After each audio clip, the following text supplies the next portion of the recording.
My marriage didn't end with a bang, but with a snicker.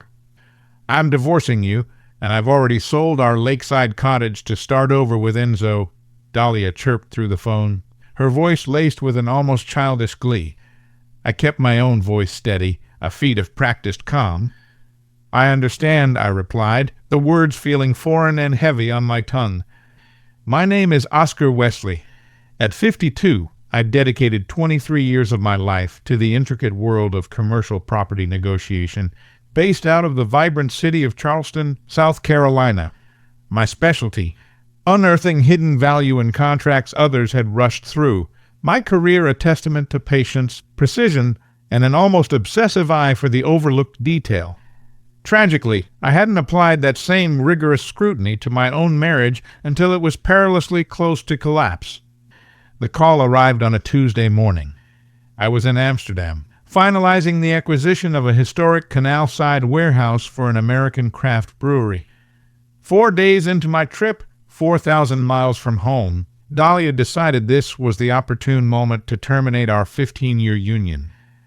"Enzo and I need a fresh start," she continued, her tone resonating with a confident indifference I'd heard in countless divorce narratives from colleagues. "The cottage sold for a delightful price. I've already signed the papers." Enzo Rossi, her personal trainer for the past 18 months, a man of 35 who drove a car he clearly couldn't afford and once, without a shred of self-awareness, asked me the price of my vintage timepiece. I didn't slam the phone down, didn't raise my voice. Instead, I calmly asked, "When did you close the sale?"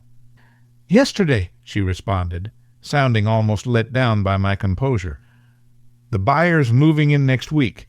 I figured you wouldn't mind staying at a hotel when you get back, since you're always on the road anyway."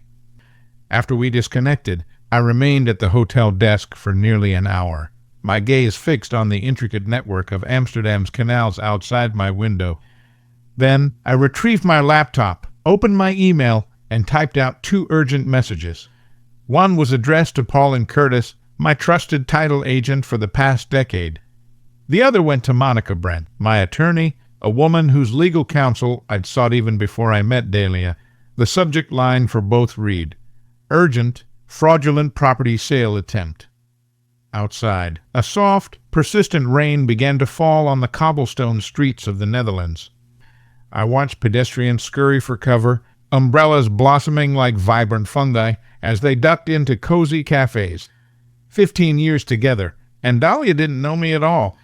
She truly believed I was predictable, passive, that I would simply roll over and accept her decree. But there was one critical detail she had overlooked. You don't spend decades immersed in property negotiation without mastering the art of asset protection. And you certainly don't leave your livelihood to chance, especially when your instincts have been quietly whispering for months that something was profoundly wrong at home. I first encountered Dahlia Hayes 16 years ago at a real estate symposium in Miami. She worked for a high-end property management firm, all sleek suits and sharper wit. I was captivated by her self-assurance, her quick intellect. Within a year, we were married at the courthouse, with only her sister and my brother as witnesses. 3 years later, we purchased the lakeside cottage in Lake Norman, North Carolina. 4 bedrooms, 3 bathrooms, a sprawling wraparound deck offering uninterrupted views of the shimmering lake. It cost $1.2 million, almost my entire savings, augmented by a substantial mortgage. I spent countless weekends meticulously repairing the weathered siding, upgrading the kitchen with modern appliances, and replacing the rotting deck boards, while Dahlia, with her impeccable taste, decorated and hosted our friends. "This is our forever place," she declared, raising her wine glass on our first night there. For a decade, I believed her. We made it work. She eventually left property management to launch her own interior design business, which afforded her the flexibility to accompany me on international trips when opportunities arose. I'd extended business trips to include weekend excursions in Paris, Barcelona, Tokyo. We had been good together, or so I thought. The first fissure appeared approximately 2 years ago. Small, almost imperceptible shifts. She stopped inquiring about my work, began politely declining invitations to join me abroad. Her text messages grew shorter, more perfunctory. Have a good meeting. Safe travels. The I miss yous and can't wait until you're home evaporated. Then came the gym membership 5 days a week, training religiously with Enzo. Initially, I was supportive, encouraging her newfound dedication to fitness. But then, the unexplained expenditures began appearing on our shared credit card. Dinners I wasn't a part of, weekend spa retreats with friends I'd never met. I didn't confront her directly. I didn't resort to tracking apps or private investigators, unlike some of my divorced colleagues. I simply observed, cataloged mental notes, and quietly began preparing for what increasingly felt inevitable. 11 months ago, I transferred the lakeside cottage into a living trust. The meticulous paperwork was discreetly tucked among refinancing documents for our investment property in Savannah. Dahlia had signed everything without a second glance, too engrossed in her phone while my attorney waited patiently. This protects us both, I'd told her. It wasn't entirely a falsehood. The legal structure would indeed protect the property, just not in the way she blithely assumed. I never mentioned it again. I merely watched as she grew more distant, more tethered to her phone, more dismissive of our shared future. After emailing my attorney from Amsterdam, I closed my laptop and withdrew the property deed from my briefcase. I always traveled with it, a habit ingrained from early in my career when a client attempted to renege on a deal by claiming paperwork discrepancies. The deed unequivocally stated that the Lake Norman property was held within the Oscar Wesley Living Trust, with me as the sole trustee. Dahlia possessed absolutely no legal right to sell it. The irony was not lost on me. In our early years, she'd playfully chastised me for my paperwork obsession and my tendency to read every contract word for word. Life's too short for fine print, Oscar, she'd often say with a dismissive laugh. But fine print had been the bedrock of my career, and now, apparently, the salvation of my home. I called Monica while strolling through the historic heart of Amsterdam, the Grand Place. She can't sell what she doesn't own, Monica confirmed after I detailed the situation. Any sale she initiated is fraudulent. The buyers have no legal claim, and Dahlia attempting to sell property she doesn't own, that's fraud. Criminal charges are possible, though I assume that's not your preferred outcome. She was right. Despite everything, I didn't wish for Dahlia to face legal jeopardy. But I also couldn't allow her to simply take the house. I've already contacted the county recorder's office, Monica continued. They've flagged any attempted transfers on the property. I'll also notify any local title companies immediately. This sale won't go through. Oscar. After we hung up, I didn't immediately return to my hotel. Instead, I sought out a small, quiet canal-side cafe and ordered a strong coffee. I sat there for nearly 2 hours, observing the endless stream of tourists and locals passing by, attempting to comprehend how 15 years of marriage could dissolve into this desolate moment. What struck me wasn't anger. It was an unsettling clarity. The betrayal wasn't merely about another man or her clandestine attempt to sell our home. It was the casual cruelty of it, the laughter in her voice as she delivered the news, as if my pain was an amusing afterthought, as if our shared life together had meant nothing. I sent a brief, concise text to my Amsterdam client, explaining that a family emergency necessitated my immediate return home. Then I booked the first available flight to Charleston. On the 9-hour flight, I didn't watch movies or read reports. I simply sat quietly, a strange, resolute calm settling over me. For years, I had navigated complex property negotiations for others, always identifying the pressure points that would grant my clients leverage. Now, I would wield those same skills for myself. This wasn't about revenge. This was about justice, balance, setting things right. By the time the plane touched down in Charleston, my course was irrevocably set. I wouldn't yell or plead or attempt to salvage what was irrevocably broken. I would simply enforce the contract she had signed, but never bothered to read. In property matters, signatures always hold more weight than intentions. That was a lesson Dahlia was about to learn. I didn't inform Dahlia of my early return. I rented a car at the airport and drove the 40 minutes to Lake Norman in a profound silence. It was early Saturday afternoon when I pulled into our driveway. A sleek black sports car I didn't recognize was parked in my usual spot. Enzo, I presumed. The front door was unlocked. I could hear laughter emanating from the kitchen, Dahlia and a male voice discussing what sounded suspiciously like renovation plans. The wall between the living room and dining room should definitely come down first, the man was saying. Open concept is everything in lakefront properties. I set my suitcase down quietly and walked toward the voices. Dahlia was leaning against the kitchen island, wearing a sundress I'd never seen, a glass of champagne in her hand. Enzo stood behind her, his arm casually draped around her waist, pointing at something on a tablet. Both looked up as I entered. Dahlia's smile faltered for a mere moment before she managed to compose herself.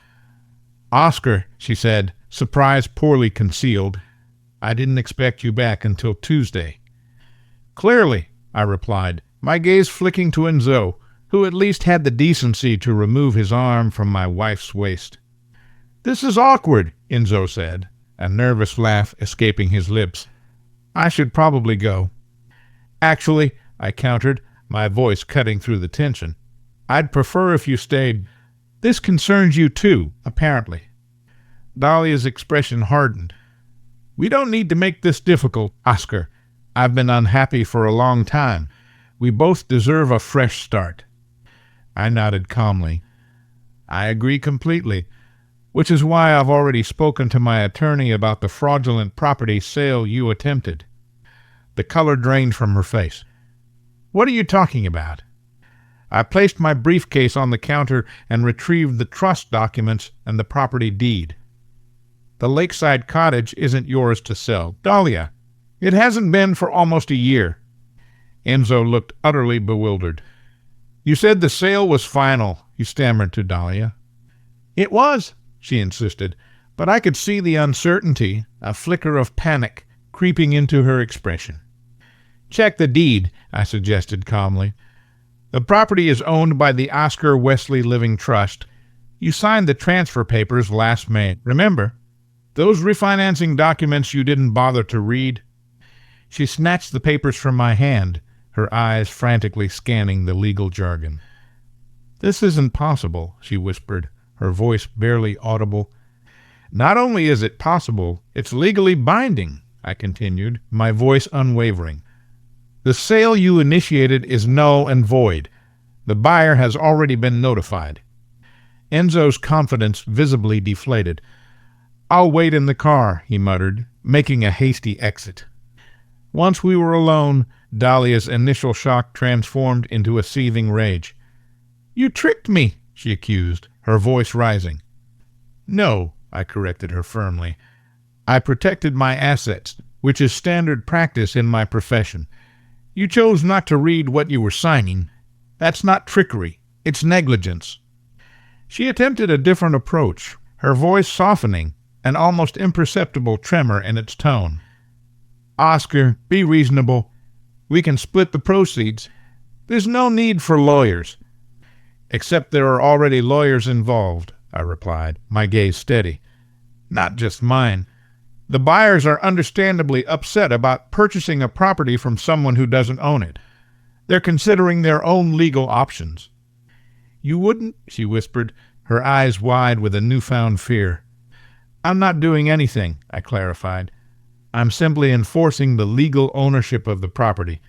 What happens next depends entirely on how you choose to proceed." Dahlia's face hardened once more. She snatched her phone from the counter. "I'm calling my sister's lawyer. You won't get away with this." I didn't argue. I simply nodded and said, "You should definitely consult an attorney. I'll be staying at the Grand Hyatt downtown tonight to give you space. But to be clear, this house is not being sold, and I'll be moving back in on Monday." As I turned to leave, she called after me, her voice shrill with defiance. "This isn't over, Oscar." I glanced back at her, standing there in the kitchen we'd renovated together, a half-empty glass of champagne still clutched in her hand. "Actually, Dahlia," I said, my voice quiet but firm, "I think it is." Sunday morning, I met with Monica at her office. The space was hushed, empty of the usual paralegals and assistants who bustled through it during weekdays. Monica looked tired but resolute as she spread several documents across her polished desk. "There's more," she said without preamble. "I had my investigator do some digging after your call." She pushed a folder toward me.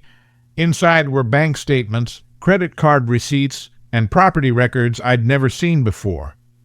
"Dahlia's been busy," Monica continued. "She opened a separate account last year, transferred about $170,000 from your joint savings." The amount hit me like a physical blow. That was the majority of our liquid emergency fund. "There's also this," she added, sliding another document forward. "Preliminary paperwork for a retail space in Savannah. Leases in both her name and in Zoe Rossi's. They're opening a fitness boutique. Signed 3 months ago." I stared at the pages, my mind struggling to process the implications of what I was seeing. This wasn't an impulsive affair. This was calculated, planned. They'd been working toward this for months, perhaps even longer. "The timing makes sense now," I said, more to myself than to Monica. She wasn't just selling the house for a divorce settlement. She needed capital for this business. Monica nodded. "And there's one more thing. The buyer for your lakeside cottage. It's a shell company. Guess who owns it? Enzo, his brother, Barry Rossi. They were trying to get the house at below market value through a fraudulent sale, then likely flip it for profit after you discovered the sale and were forced to negotiate. The pieces clicked into place with sickening clarity. This wasn't just Dahlia leaving me for another man. This was a deliberate financial scheme, meticulously orchestrated to extract maximum value before discarding our marriage. I felt something shift inside me. The calm acceptance I'd maintained since her phone call transformed into something colder, more focused. This wasn't just about protecting what was mine anymore. This was about accountability. "What are my options?" I asked. Monica leaned back in her chair. "Legally, you're in a strong position. The trust protects the house. We can freeze the joint accounts to prevent further transfers. As for the money she's already taken," she paused. "That's trickier. North Carolina is an equitable distribution state. She could argue it was her share of marital assets. But the fraudulent sale attempt, that's where we have leverage. It's criminal fraud, potentially grand theft, depending on how a prosecutor views it. But I'm guessing you don't want to see your wife in jail." She was right. Despite everything, I didn't want that, but I also wouldn't be played for a fool. "Here's what I propose," Monica continued, pulling out another document. "A divorce settlement that's fair but firm. She returns 60% of the transferred funds, waives any claim to the lakeside cottage. You waive any claim to her new business venture. Clean break. No criminal charges." I studied the draft agreement, weighing my options. "And if she refuses?" Monica's expression was grim. "Then we pursue all available legal remedies, including potential criminal charges for the fraudulent property sale. But let's try the civilized approach first." As I left Monica's office, my phone buzzed with a text from Dahlia. "My lawyer says you're bluffing. The house is joint property regardless of your trust trick. See you in court." I showed the message to Monica, who shook her head. "She's getting bad advice. The trust documentation is solid." "Send the settlement offer," I decided. "But prepare for court. I don't think she'll take the reasonable path." I spent the rest of Sunday in my hotel room, meticulously reviewing financial records and property documents. With each page, each new discovery of Dahlia's elaborate deception, my resolve strengthened. This wasn't just about a house anymore. It was about standing my ground against someone who thought they could simply take what I'd spent decades building. Monday morning, I checked out of the hotel and drove to the county courthouse. Monica had filed the divorce petition first thing, along with an emergency motion to prevent any property transfers pending the resolution of our case. By 10 a.m., it was official. Dahlia couldn't legally sell the house, even if it hadn't already been protected by the trust. Next, I visited Coastal National Bank and spoke with the branch manager, Thomas Parker, an old client from my early days in property negotiation. Within an hour, I'd separated my accounts from Dahlia's and secured my remaining assets. "Anything else I can help with, Oscar?" Thomas asked as we finished the paperwork. "Just one thing," I replied. "Can you tell me when the next automatic payment to Elite Fitness is scheduled?" He checked the system. "There's a recurring payment of $300 set for tomorrow. It's been charging monthly for about a year and a half." I nodded. "Please cancel that and any other automatic payments, except utilities for the lakeside cottage." By noon, I'd updated my credit cards, notified my company's HR department about changes to my benefits, and spoken with our insurance agent. Methodically, I was untangling 15 years of financial entanglement. My phone buzzed repeatedly throughout the morning. Dahlia, then her sister, then a number I didn't recognize that I assumed was her lawyer. I let them all go to voicemail. Around 2 p.m., I drove to the lakeside cottage. Dahlia's car was gone, but the black sports car still sat in the driveway. I used my key to enter, half expecting the locks to be changed, but they weren't. Enzo was in the living room, hurriedly packing a duffel bag. He froze when he saw me. "I was just grabbing my things," he said quickly.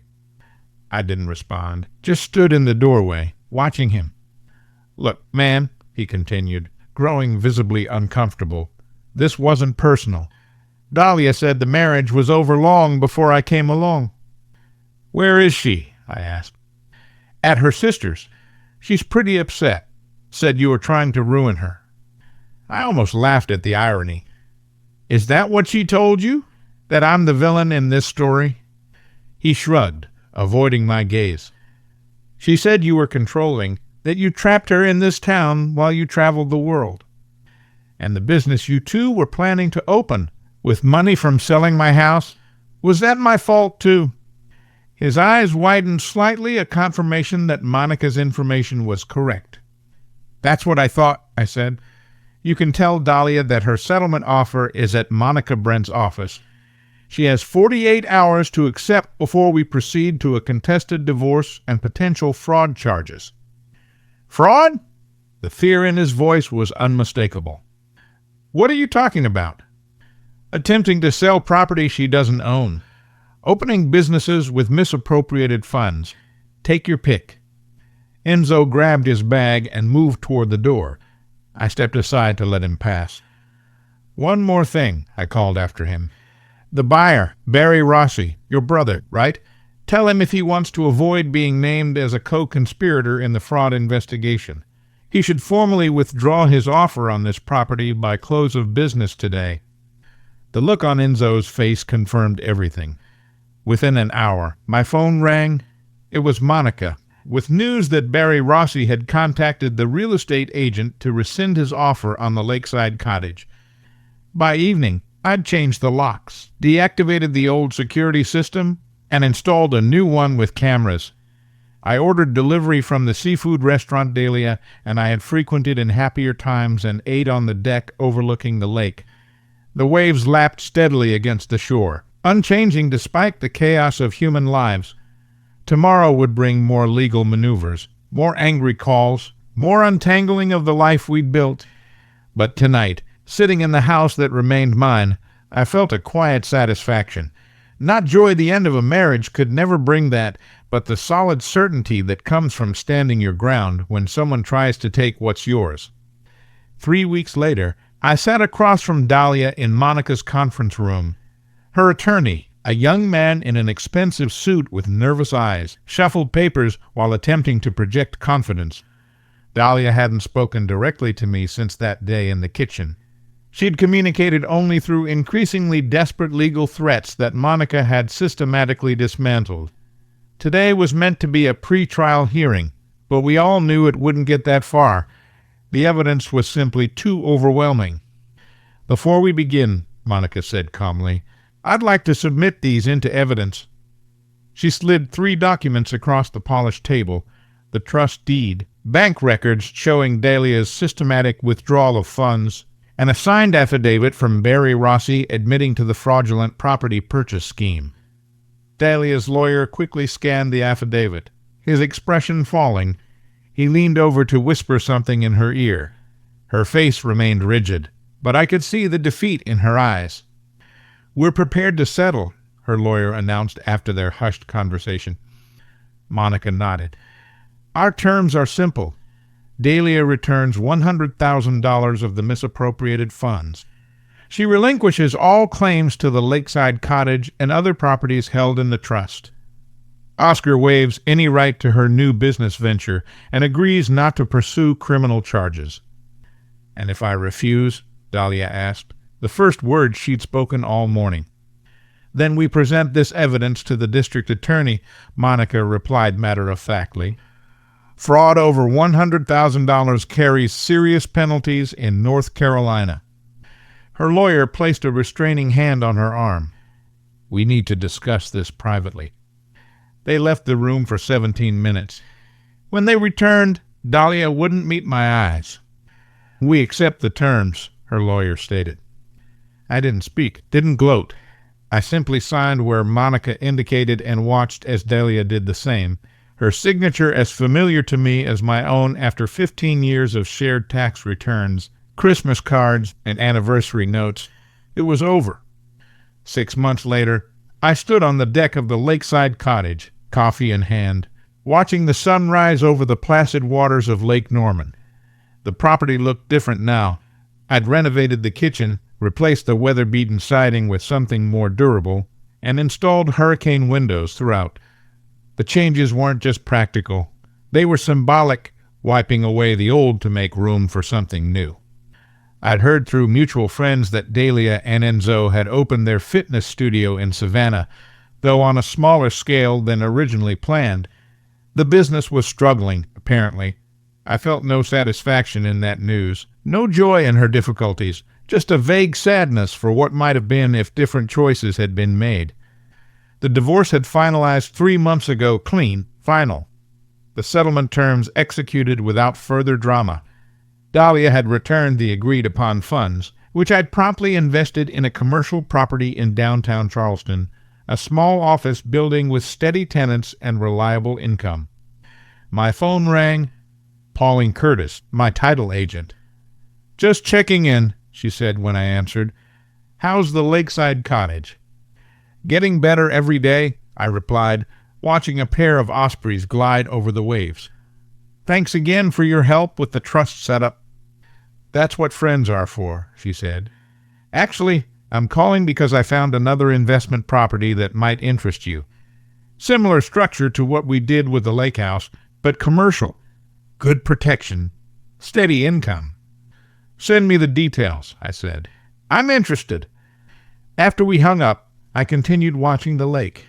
The waves lapped against the shore, steady and predictable in their rhythm. There was comfort in that consistency, that natural order that couldn't be manipulated or stolen away. I finished my coffee and headed inside to get ready for work. The house was just a house, wood and glass and concrete, but it was mine, and sometimes that's enough.